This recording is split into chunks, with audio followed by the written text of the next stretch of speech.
महाशिवरात्री उत्सवानिमित्त दिनांक 26 फेब्रुवारी 2025 रोजी कोल्हापूर शहरातील मध्यवर्ती बस स्थानका शेजारी असलेल्या वटेश्वर मंदिरातील शिवलिंगाला गोकुळचे चेअरमन माननीय अरुण डोंगळे आणि उपस्थित संचालक यांच्या हस्ते दुग्धाभिषेक करण्यात आला। यावेळी तिथं जमलेल्या भाविकांना मोफत दूध वाटप केले गेले।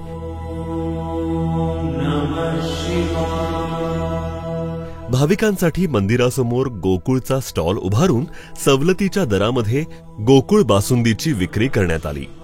गोकुळच्या या उपक्रमाला भाविकांचा उदंड प्रतिसाद लाभला। अशाच प्रकारे दुग्धाभिषेक आणि मोफत दूध वाटप तसेच सवलतीच्या दरामध्ये बासुंदी विक्री शिवाजी स्टेडियम जवळील महादेव मंदिराजवळ करण्यात आली।